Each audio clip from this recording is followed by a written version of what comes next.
Okay, all right. So we're going to start. We're going to go with this, but hopefully we'll go through some of these slides. And really, the fun part comes when we go through some live charts and do some real examples. So fabulous, great. Okay, well, should I just let you get started and absolutely, yeah. Well, Let's get started. So take it away, Jamie Saettele from Scandinavian Capital Markets. Thank you. Okay, thank you guys. Thank you so much. All right, so yeah, I'm Jamie Saettele. I'm Chief Technical Strategist at Scandinavian Capital Markets. I've been trading, well, for about 16 years now, mostly FX, but you'll see as we go through some of these charts that I do look at indices and even individual stocks and all kinds of stuff. So let's get started. All right.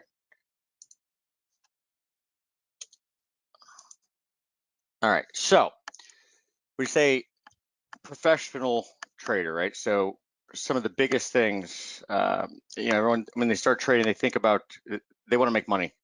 Well, the biggest thing is you got to keep your money. So, risk is huge. You have to minimize your losses. As I say, you can't win if you lose all your money, but at the same time, you can't bet if you don't have any chips. So here we go. Hold on. Where are we?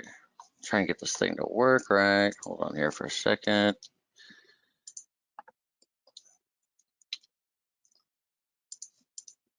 Okay, here it's working. All right. So this is why I've, kind of gravitated towards, I guess, the analysis techniques that I do use. Median line analysis, which a lot of people will notice as pitchforks, but there's a lot to it that has to do with kind of understanding markets. It has to do with equilibrium, has to do with reaction and action, and we'll get into that. And the other part is volume reversal logic. So the whole idea behind both of these types of methods, if you will, or tools, which really that's all they are, is tools, is trying to find out where you can enter a market with a small amount of risk, right? That's all you can, in my mind, at least the way I approach, that's all you can do. You don't know, where the market's going to go, right? Nobody knows where the market's headed. What you can try to figure out is how you can get into a market and know very quickly if you're wrong. And if you are right, you know what? You tighten your stop, you're risk-free, and you let it ride. So both of these types of tools right here are conducive to that logic, if you will. So I'm going to get boring for a second and just go through some of the very basics things here. So drawing a median line, right? So you need 3 pivots. If you've ever used the pitchfork tool on your charting program, you need 3 points. So we call them 3 pivots. And you have an A, B, and a C pivot. You extend from the upper and lower parallels. That gives you a channel, okay? And what I like to think of it as is essentially support and resistance on an angle, right? A lot of people look at markets just from a horizontal perspective. So you'll have, market trades to, let's say, euro trades to 110 and 108. 110's resistance, 108's support. Well, markets don't usually go completely flatline for an extended period of time. Yes, they do, but not for an extended period of time. Over time, they tend to move, either in uptrends or downtrends, whether those are sharp uptrends or very shallow, slow uptrends or downtrends, right? So the idea is to look at, if you had a piece of paper and you kind of tilted it one way or the other, you're looking at support resistance, but on an angle. So you can see here, this is dollar yen. This is actually back in 2012 here, all the way up through that 2015 rally. And this is the A pivot, the B pivot, and the C pivot. And it's called a median line because the center line crosses the median, right, between the B and C pivot. Right, now you add the upper and lower parallel, and it looks like that. So it's a channel. Right, we think of channels as simply trend lines with, an upper parallel on them, and that's it. There's a lot more to it, and we'll get into some of the intricacies a little bit later here, but that is the basic way to draw a parallel, okay, or a pitchfork.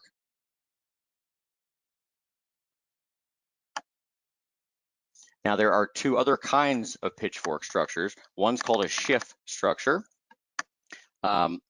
Really, it would take an entire course to go through the history of all this stuff and explain, where all this came from. But I will explain the math here in a second. Essentially, this is a more shallow path because look, not every trend is going to be like this, right? Very few are. A shift structure is a shallow path. It's probably more common, but the pivot is moved 50% of the way and price towards the B pivot. What I mean by that, you can see it visually here. This is actually SPY, so the ETF for the S&P 500, and this would be your A, B, and C pivot. And you can see here I have the dotted line here, and that means it's moved 50% or halfway between A and B, right? It actually looks like it's a little less, but that's because this is a log scale chart. This is actually the 2009 low in the S&P, and you'll find that this comes into play most often when you have a very sharp rally off of the low or a very sharp decline off of the high. And I do have some examples that I'll show you that are happening right now with this. This is actually S&P or SPY, I should say, although you could look at the S&P index, it'd be the same thing on an hourly chart. So this is the March low right here. So this is actually quite appropriate for right now. This is a shift fork. Again, if this is the A, B, C, you move the A 50% up through the B, and you can see that it channels quite nicely. And we have a behavior change that just happened literally, I guess, on Friday. So we'll have to see what happens with this, but there's the potential for some weakness after we broke through this here. Okay, so modified shift structure. This is basically ends up just being a channel. So it's like you're drawing from point A to point B, but the pivots move 50% in price towards the B pivot and in time, okay? So like this is a current example as well. This would be the dollar CAD. So if you were to look at your chart right now, you could draw this right here, and it's just a simple channel, right? We're probably right up here, right about now, and you can see how perfectly it hits those levels. And you can see that median line actually acts as an extremely important reference point, right? Support, support, support. So you can trade off of these lines as well. Now here's where it gets important. This is the stuff that you want to know. So this is going to sound extremely simple, but you don't need all these indicators on your chart, right? A channel, whether it's median line, pitchfork, or a shift fork, or a modified shift fork, which again is just a regular channel, it shows you three things. So the direction, which would be important, yes. The strength, in other words, is it very sharp on an angle, or is it fairly flat, right? So if it's sharply upward sloping or downward sloping, it would be a strong trend. If it's flat, it would be more of a range to a choppy trend. And the pivots, and that to me is actually the most important part, I think, because it tells you where to expect changes in the move. So let's just say that, let's go back to that dollar yen example back here. All right, so let's just say that you end up drawing this or even over here, right? You don't know over here, obviously this is going to be anything. Let's say you draw it over here. The real point actually is that you know it's going to be something to work with is when you touch the median line. We call that kind of a verified or confirmed structure. But let's say that you figure it out over here. Well, you come back, you're like, where do I buy into this uptrend? The place you want to look is the center line. That's where you expect the pivot. So we know three things, right? We know uptrend. We know it's fairly strong uptrend. The third thing we want to know is where's the pivot? Where's the possible pivot? That's at the center line. The other place to look would be obviously like the lower parallel, which would be down here.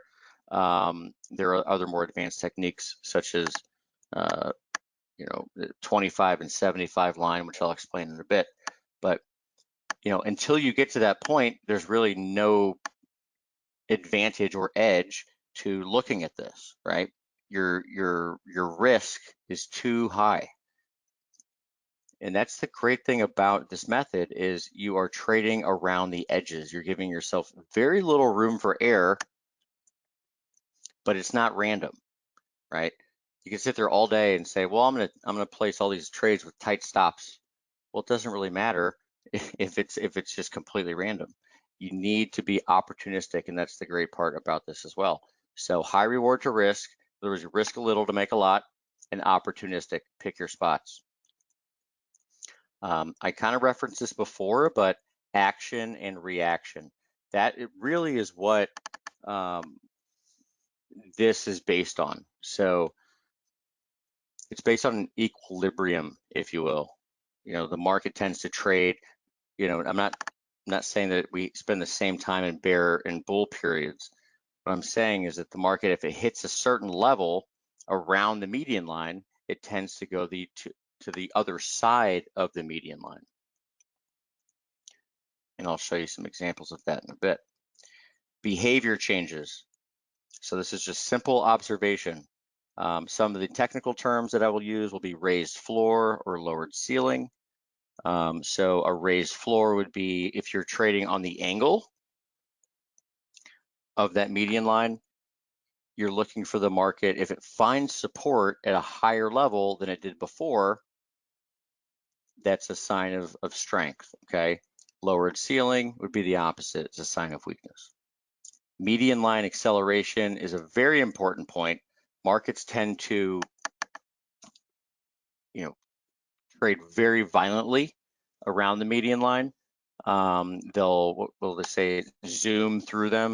In fact, Andrews pitchfork, the guy that came up with this, or what's named after, is Alan Andrews, and he termed it, zoom. It zooms through the median line.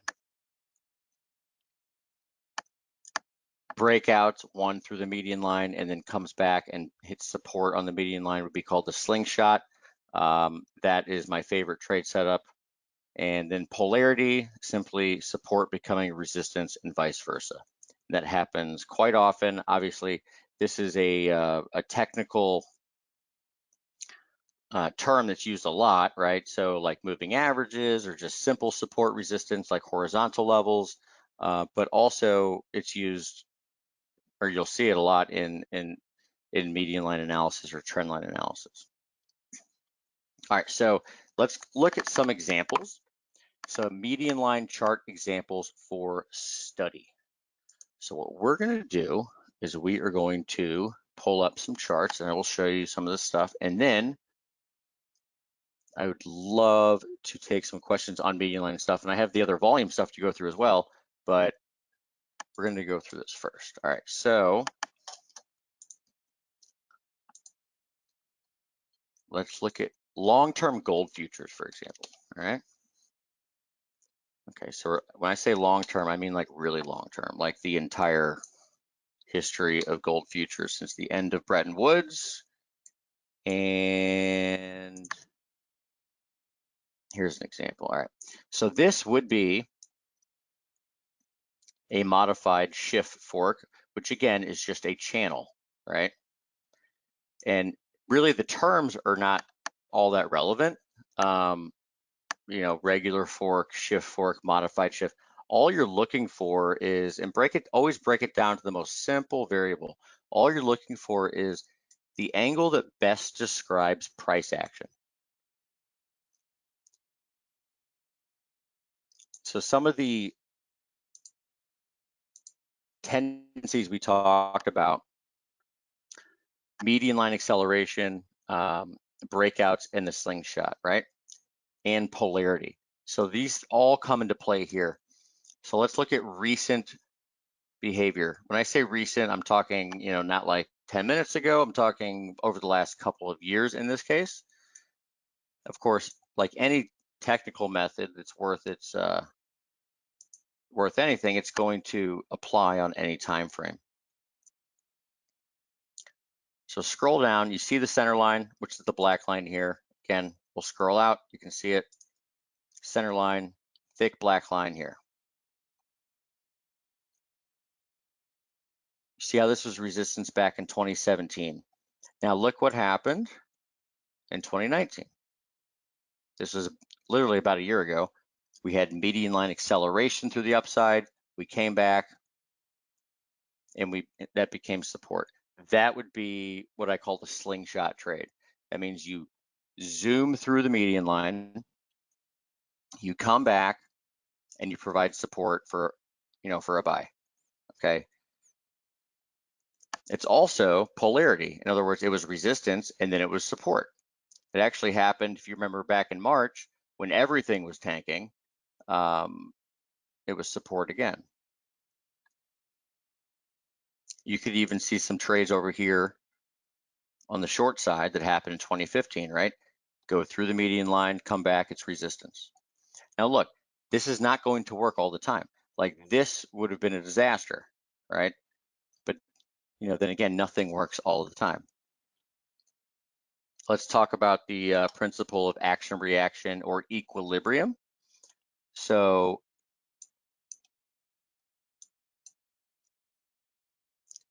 the parallel that extends off of this high here in 2006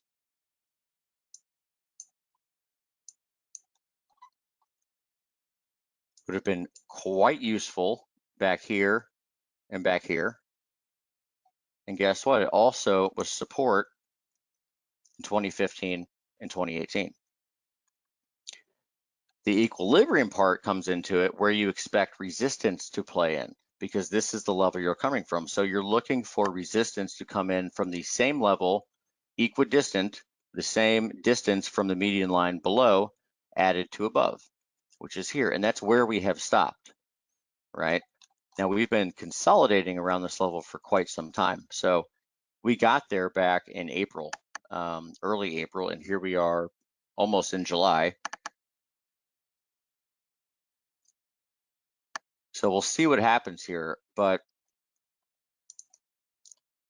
your trade here was long on the median line and targeting the level that's equidistant from this line to this line, added to this line, right? So there's a lot of decent examples of some of the tendencies that you see with median lines on that gold chart. Let's look at the SPY chart from the 2009 low, which we did highlight a bit ago in the slides. But again, this is the shift fork, and it happens when you get a very accelerated rally off of the big low or a big high. And let's talk about median line acceleration.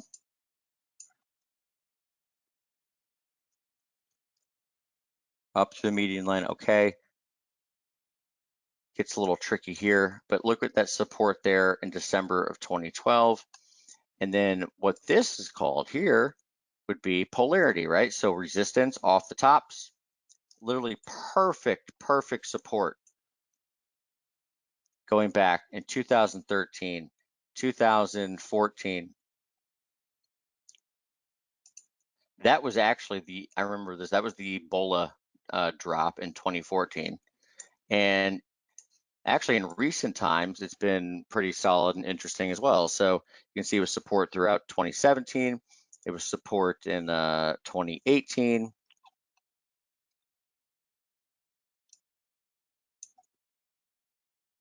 And this stuff is still in play, by the way. So like if we were to drop down to say 293 on SPY, which would be like 2930 on the S&P, I'd be very interested in actually seeing if that holds as support. Let's go to QQQ from the 2002 low on a longer term basis. So this is just your regular pitchfork, okay? So here's your A pivot, B pivot, C pivot. Zooming in a little bit.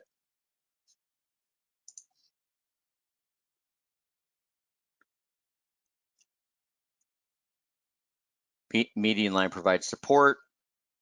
That was August 2015. That was the flash crash, the kind of ETF flash crash they called it. That was after the Chinese reval, and that was huge support there as well.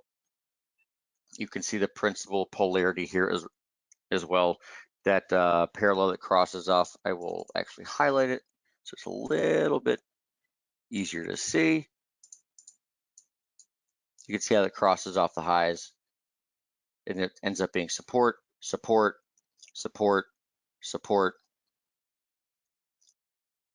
support, and support just there in March.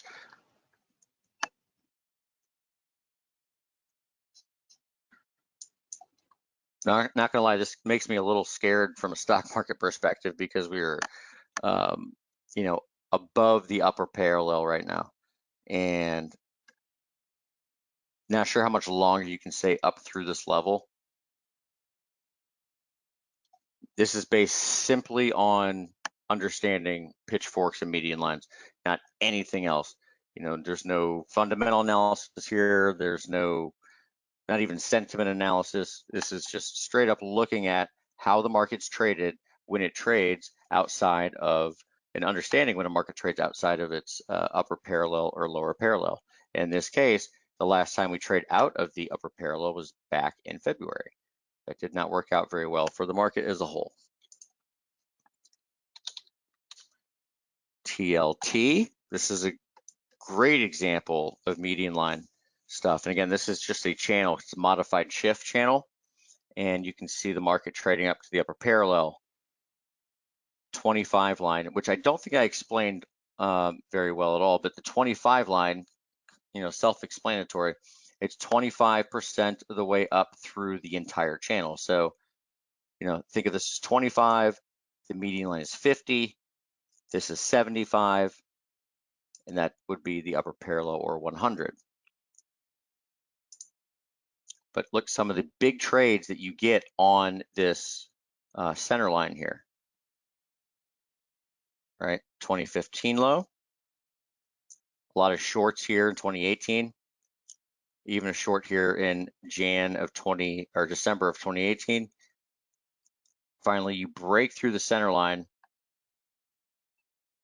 And actually the latest trade we had on this was the upper parallel, because why? Because that used to be resistance and it became perfect support right here. Now let's look at some currency stuff. These are longer term charts on this because if I'm making slides, I don't want to make them on really short, excuse me, on very short-term charts, although we can look at that if you wish. But this is Aussie dollar. Look at the two channels you had from the 2001 low to the 2011 high. Look at the action around the center line. Right here, that was the May 2010 flash crash low. Remember what he said about, one of the things with median lines, it talks about direction, strength, and where to, kind of consider pivots, right? Or changes in the trend. Even if you're in an uptrend, it would be nice to know, where the market might stall. And if you are in an uptrend, it would be nice to know where you might want to buy a dip.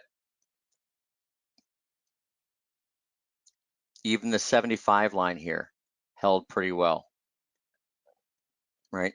This here was good support.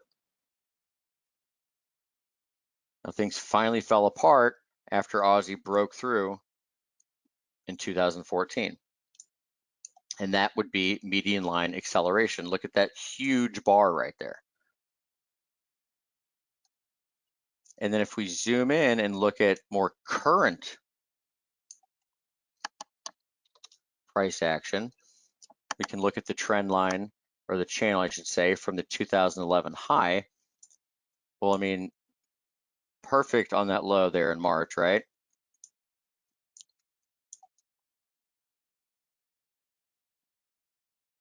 But the median line trade would come from after you break through the median line.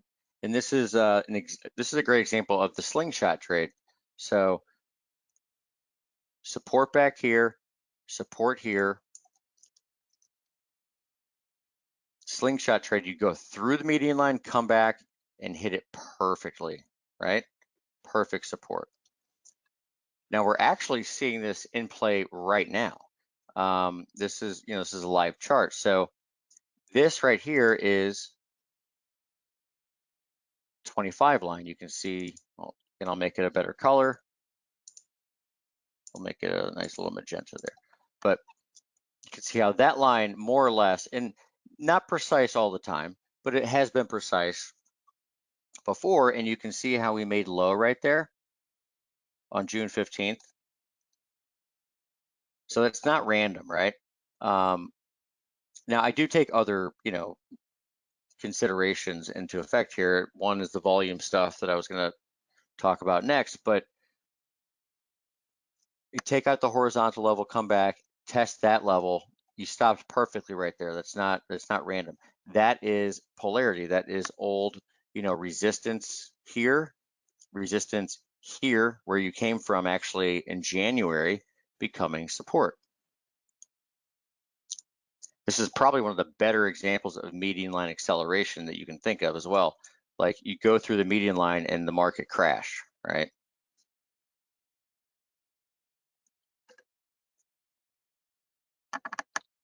Let's look at two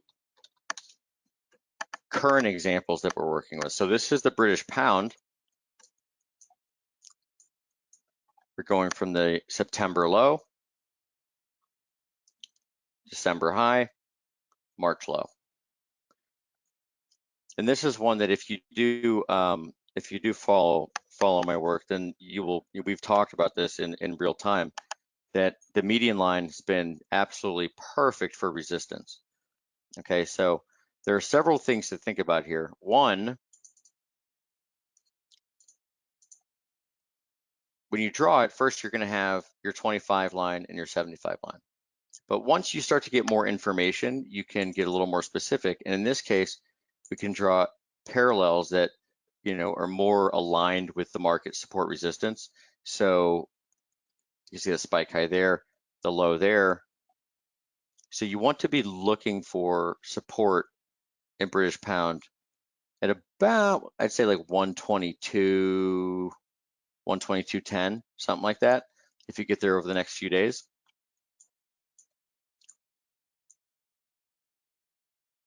But if you can see, if you kind of turn this to the right, you can imagine how you're just trading between horizontal levels, but they're horizontal levels on an angle, right? Because it is a developing uptrend. So this is something to keep in mind and to follow this British pound chart going forward. And the next step is kind of anticipating, and I hate using that word because you need to trade in the present and be in the present and think in the present when you're speculating. But if we do start to turn up as you approach the center line, you need to be aware that there is that possibility of the market when it gets towards here of really accelerating to the upside.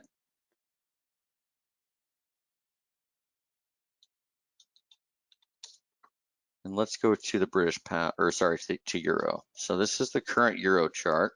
Actually, I'm going to go intraday a little bit. It's a little maybe easier to see the details. But here's this is another example of median line acceleration as well. So you have your channel.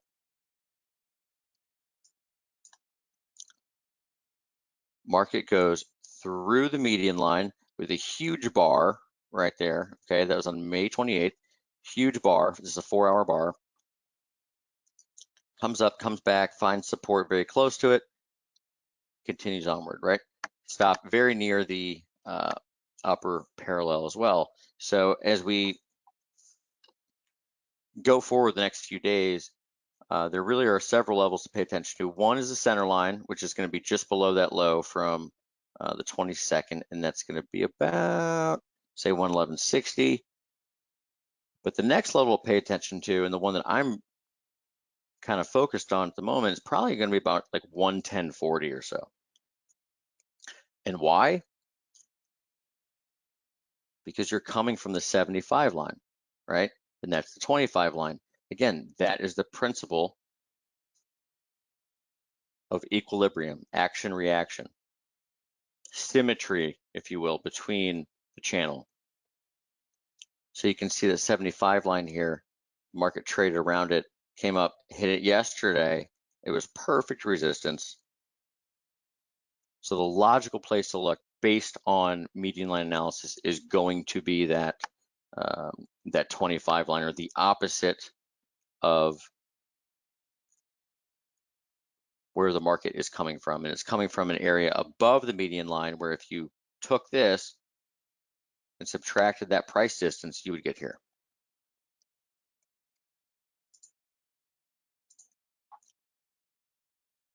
And just for fun, if we were to say draw a fib on this,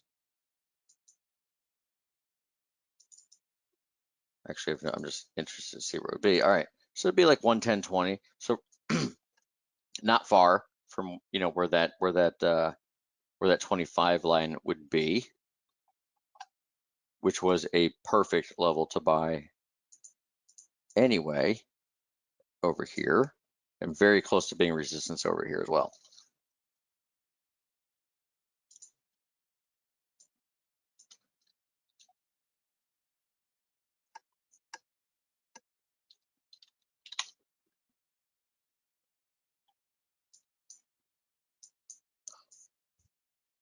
I also think this kind of drives home the importance of being, or at least from my point of view, of being kind of agnostic on direction. Opportunistic potential is going to supersede your ego all the time. So here's an example of that. Like here we are, we're getting towards the upper parallel in dollar CAD, right? So we got big resistance. I want to short dollar CAD because it's going to be big resistance. Well, rather than saying that, say I want to do what dollar CAD tells me to do. If dollar CAD comes up here and then makes a reversal bar, and this is a 4-hour chart, then awesome. Okay, take a short, tight stop. If dollar CAD comes up here and breaks through it, then be a bull. And now we're getting to a little more advanced part of this. You could now draw another channel here, a bull channel, right? And we are going to fix this up a bit.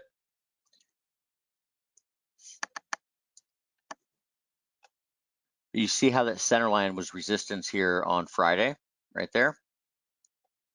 That gives us even more credibility, because now we know that the market is kind of adhering to this this angle, or this slope, if you will. So if we were going back to our slides and we were saying, what would the, Jamie's favorite setup look like, which is the slingshot, it would look like this. You would rally through here, you would come back, the market would find support, and then you would continue on.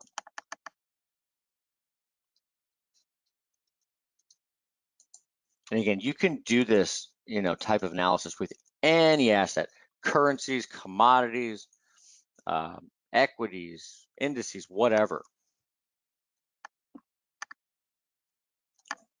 I mean, I could sit here and talk about this stuff all day long.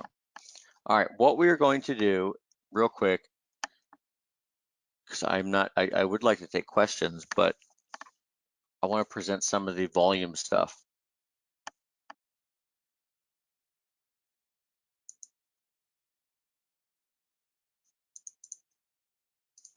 Okay. All right, so volume reversal logic. So high volume is associated with an important point in time. It's where obviously a lot of activity took place, and a lot of people that trade strictly FX don't really pay much attention to this. I don't think. I didn't start paying a lot of attention to it until I was trading other products, but I can use futures volume to, kind of as a proxy for the spot market. So, if I'm trading euro dollar, pound dollar, euro futures or British pound futures, if I'm trading Japanese yen, use Japanese yen futures, um, to get these signals or these alerts. I follow two bar or two signals. One is a 1-bar reversal and one is a 2-bar reversal. So 1-bar reversal is just a key reversal with high volume. And high volume, generally speaking, I like to see 50% higher volume over the certain period that I'm following. So if I'm looking at a daily chart, 20 days, I'll do the average volume. So you'd like to see 50% higher volume over 20 days. A 2-bar reversal would be a high volume bar. Let's say we're talking about bearish reversal. So you get a high volume up bar, and the next bar, immediate bar after that, is going to be a high volume down bar. That to me is a very powerful signal, because what it does is it tells you there's a trap. Okay, a lot of people bought into that high, and then now they're holding the bag, right? So here's some examples of those. So like, again, we can do any time frame here. This is actually monthly monthly S&P reversals. This is a 1-bar reversal. You can see we had back in 02, we had a buy, we had a sell in 07. We actually had a sell way back here in February. This chart is back from probably a couple months ago. We'd be like right here now, but that is still in play. This is a Dow 1-bar reversals. We actually, based on the logic as far as the percentage above average volume, we've actually only had sells here, and that's not going to be uncommon in indices, because a lot of times the volume is much higher on the downside than the upside. But you can see the various sell signals that have occurred. This is Australian dollar futures, right? Last signal based on the very high volume is back in 2018 at the high. Canadian dollar futures, 2-bar reversals. And again, this is a little tricky because you were looking at CAD futures. In spot, it's dollar CAD. In futures, it's CAD dollar.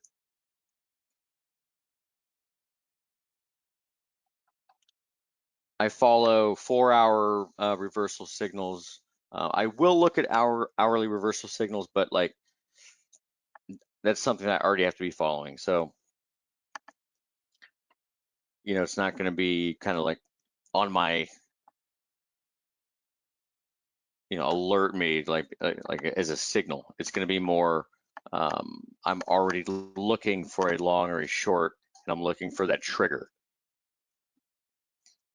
If I can pull up like a live chart now, for example, let's see here.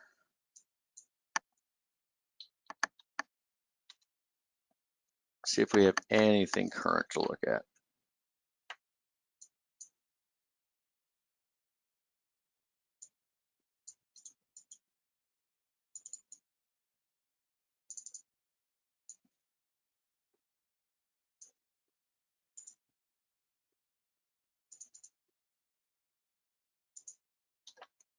Like this would be and so this is gonna be messy because I've got all kinds of volume weighted average price lines on here, but you can see the various buys and sells on the reversal stuff. Buy here, that was a buy here, which would have been a dollar yen short, but a Japanese futures long, right? Japanese yen futures short, which is dollar yen long. And the latest signal is actually just last week on 6/23, which would have been a dollar yen long, which is equivalent to Japanese yen futures short, right? So that would be a 4-hour chart. We actually had a 1-bar reversal on Canadian dollar futures on the long side here. Now, since then, nothing's really happened, right? And we talked about this with that median line. We were getting right to that channel on dollar CAD. So, you know, if you can take that out and reverse again, it'd actually be a pretty good signal.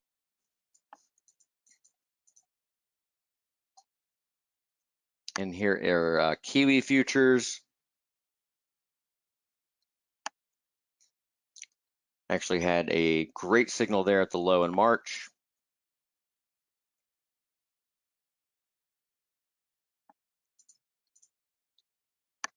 And that, for the moment, is what I've got. Those are the slides, at least. But I was hoping that there would be some questions that we could go through. Jamie, that's fantastic. I'm loving this. Thank you. Yes, there are questions. If I rewind just a few back, Andrew, he says the channel setups with Bollinger, with channel setups and with Bollinger Bands, there's normally a 2% standard deviation. So what level of distance between the median line to lower and higher channels, i.e. is the standard deviation or channel line support resistant drawn with the eye? Sorry, I'm not reading this very well. What level of distance between the median line to the lower and the higher channels, i.e. is the standard deviation or channel line drawn with the eye? So I think I know where I think I know. He also says, how does this differ from the Andrew's pitchfork? Well, this is Andrew's pitchfork. So that was the thing. So this is Andrew's pitchfork. Again, I could go on all day about this, but like Dr. Alan Andrews was the guy's name that kind of you know, popularized this method or tool or whatever. The original logic for this, the original creator of this was actually Roger Babson. Roger Babson there's a university here in the United States called Babson University. He was the originator of this. He was an economist. He was extremely famous for making like $50 million as a, you know, trading and catching the stock market crash back in 29. I think he traded like the Kennedy's money. I mean, you go on and on about this stuff, right? His whole thing was about equilibrium, action and reaction. Okay. So the question that Andrew is asking is saying, like, what's the percentage of the bands? There is no set percentage. The percentage and what the bands are is determined by the 3 pivots in the market. So let's go to another example here. Let's go to the Dow. Let's, just because we have a lot of data on it. So this is the Dow Jones Industrial Average, right? We're going back to, you know, this is 1914, all right? If I draw, so this is after the Great Depression right here, right? 1932 low. If I draw this fork, remember what I said earlier, when you have a market that has an, you know, intense acceleration or a V bottom, if you will, or, you know, a very large crash off of a top, that's when you're going to use the shift fork. This will explain, I think, a little bit better. So if I have the original fork, that's a very steep angle, right? No market's going to trade like this for that long. This is the A pivot, B pivot, C pivot. By moving the A pivot 50% up of the way to the B pivot, you're going to get something a little more normal. I'll do that right here. Okay. So to this day, it actually explains price action, or I'm sorry, I've got like a very scratchy voice here. Explains price action and provides pivots pretty well. Fantastic. Yeah. Andrew, does that help? I mean, you can see, yeah. And so to Andrew's specific question, he was saying, you know, what's the percentage band? There is no set percentage. It's based on where the A, B, and C pivot are. You know, I could go right now to a 1 minute chart of the euro or anything, and we could find a structure, and it's going to be very, you know, small percentage wise because the time frame is extremely small. Like, but this is going to be a very large, you know, percentage, right? It's making sense to Andrew. He says, yes, great, thank you. Yeah. So, and that's what's so great about this method. It's organic. It's not. There's no set, you know, imposed rules. You know, arbitrary rules. It is based on the price action. The price action, the inputs determine, you know, the structure, determine your parameters, if you will. Will it work on a 1 minute chart? Nanda is asking. Yeah. Let's see if we can have fun. Let's see if we got something here. Hold on. All right. Let's think here. What do we got? Let's look at a euro chart. All right, we'll do a 1 minute chart here. Mm-hmm. Can I have the same side so I only have a grey shot then? Okay, so we're gonna look at, we'll do a 1 minute chart and we'll just do it from yesterday's high right here. You know, so if you're looking at this, obvious pivots, you're gonna have a high here, a low here, a high here. Mm-hmm.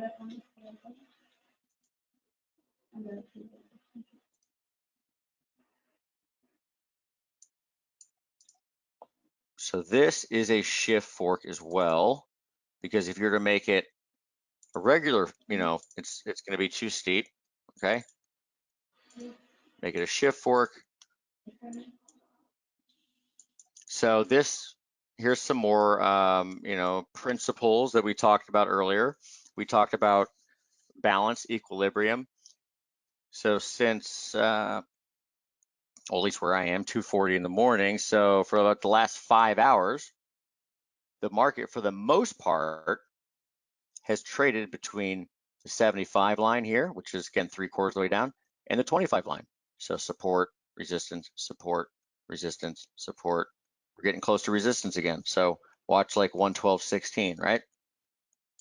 You can also see median line acceleration on this.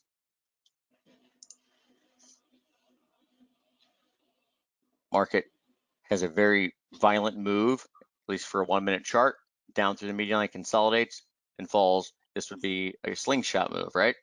So you can see all these principles work on any time frame. Mm-hmm. Now, I would not be trading on a 1 minute chart myself, but it does hold its own weight. Fabulous. I feel bad now knowing that you're up at 2:40 in the morning for us, Jamie. Oh no, apologies for that. no! It's 7:49 here now. I'm saying at 2:40. Oh, right. Yeah, Yeah. I thought I was doing No. my maths wrong, but okay, that's not so bad. It's not so No. bad. Good morning. I'd Good be. morning. I mean, look. I wish it was 2:40. If it was 2:40, I think I'd be in Hawaii. It'd be awesome. That's true. Well, there we are. Great. Can we keep going? A couple more questions. Ali Absolutely. says, could you explain again how you draw the lines from the top at the US CAD H4? Sure. I guess this comes naturally to you. You get to a point No. where you can just look at the chart now, or you just eyeball it, and this is what I think a hurdle that a lot of us try to get to, this point where you look at the chart and you instantly just can overlay the thing with your eyes, almost like the Terminator, to see where these Well, trends are. I will say this too. So like part of this is, you know, this takes a lot of work. It takes a lot of observation. Mhm. You have to be doing this you know, I'm not saying constantly. I mean, you can have a life, but like you have to spend a lot of time looking at this, because if you find, you know, I can show you examples all day, but it doesn't really matter unless you find them, you know, early enough, right? Otherwise, they're just Yeah. examples. You know, you need to find them where they're useful. So, you know, I could be, for example, drawing stuff like back here and say, well, you know, I wonder if that was going to be anything, or, you know, like you could keep going and going and going. In this case, and here is actually here's a trick that I like to kind of use to draw these things. So this is RSI, to kind of draw it like with the indicator a bit. So, you know, you draw with your RSI. So you have like here's your high point of RSI, right? Your low point of RSI, but count the waves in RSI. So in Elliott, you'd have a 5-wave down, 1, 2, 3, 4, 5, right? And then Yes. where's your pattern complete here? This and this would be a triangle, right? So, you know, you got your triangle.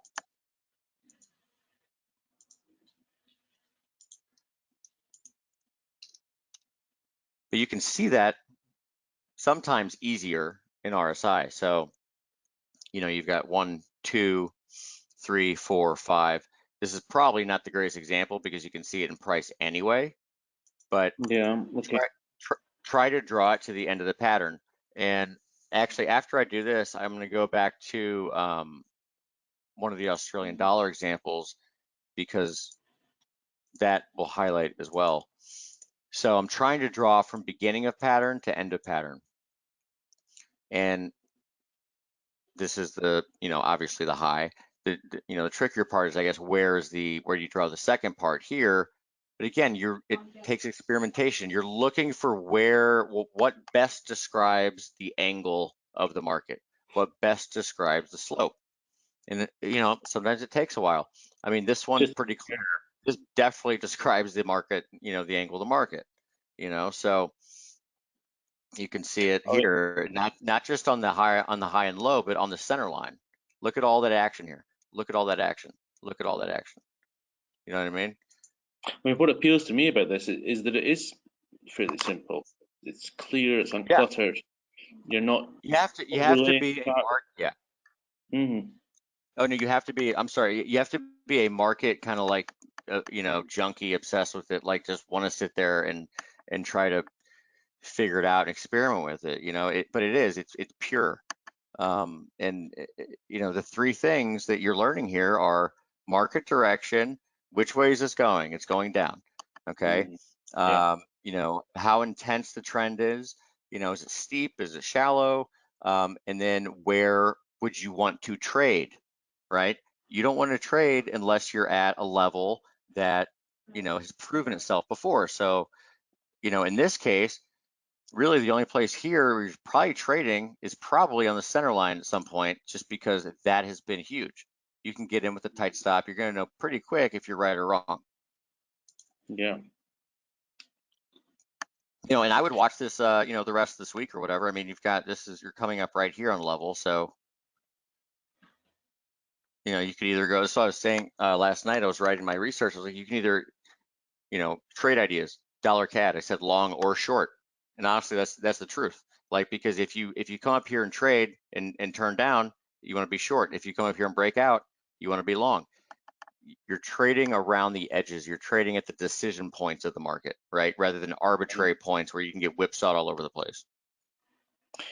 This is what Marguerite asked, what is a key reversal? I think this is what you're referring to as key reversals. So a key reversal, Marguerite, would be just the technical term for a key reversal is when you have see if I can, let's go to daily chart. I'm sure we can find the key reversal somewhere around here. Is when you have, so this would be one, like, so, all right, so you make a new high for the move, okay? And then you close below the prior day's close. That would be a key reversal on the bearish side. A key reversal on the bullish side would be if you trade to a new low and then close above the prior day's close, but above it. Now I actually have some rules that I filter and I run some scans on where I implement, like, it has to be at least a 20-day high or a 20-day low, you know, or a 13-week high or a 13-week low, just to filter out kind of like all the noisy signals. And that was, you're asking that because of the volume stuff. When I do the volume, it also has to be a certain amount above or below. So let's see here. So like, let's do euro, for example. So I'm going to get rid of like all these other indicators on here. Get volume, we'll get rid of the high volume levels. Get rid of this, get rid of that. We'll get rid of high volume ups. And we're just going to look for key reversals with high volume. All right, so that would be this. Okay, so what this says is this has to be a 50-day high or low. This is a blue bar or red bar, 50-day high or low with the average volume 1.5 times the 20-day average of volume, but you have to close above the prior day's close. So like that would obviously be it. You took out the lows, you closed above it. Here, you took out the highs and closed below it, and you'll be able to see what these look like. So here's some of those signals. Here's one here, here's one here, here's one here, here's some here, right? And again, these aren't always going to work. Here's one here, here's one here, here, and this is it. It's a tool, right? This is not a set it and forget it, deal. It's just not. But yeah, that a key reversal in its technical sense is simply a new high and then closing on the opposite side of the prior close. This is fantastic, and we can get more of your analysis, Jamie. We're coming up to our sort of close time. I just want to remind everybody that you're posting analysis in the scandex.com website, which is fantastic. So that's right, absolutely. If you want to follow more of your analysis, that's the place to go. Yeah, you'll see all of this kind of. These two things are probably the things I write about the most. I do Elliott and we'll talk about some momentum things, but really it's about median line analysis, which I went through, and then the volume stuff, which I highlight as well. So it's something that's very good. Not many of our speakers have touched on this before, and I know it's very interesting to our audience. So it'd be great if in the future maybe we could do something, give you some more time, because 45 minutes is very brief, but you've done a wonderful job. So my thanks to you, and there's some nice comments coming back in as well. Thank you. It was magnificent, says Marguerite. So well, thank you for having me. I loved it. I'm glad we didn't get you up as early as 2:40 in the morning. But not a bad time. You're just in time to have that first cup of coffee now. Yeah, which is just in time for the US Open. Ding dong. Well, let's see what happens. It's I see we had Yohai earlier giving us a rundown of the sort of geopolitical coronavirus situation. Yeah. We've never been in a year like this before, I don't think. So it's no, I don't think so. At least not since any of us have been alive. I mean, I guess the Spanish flu, but that was in 1918, so that was 102 years ago. I remember that. Yeah. If we could rewind, I'd just go back to that. Let's just go back to 1996 or something. Everything was good. Well, listen, Jamie, thank you so much for joining us. Really, you've added a huge amount of value to the event for us, and we appreciate that. You were great, says Nanda. There we are, Andre, Ali, very good. Okay. Listen, thank you so much. We'll hear from you Mhm. again. I'm sure we'll be looking at and following the analysis at scandex.com Absolutely. as well. Great. Please Have a do. All great day. right. I'll take Thank you. Thank you, everybody. Have a wonderful day.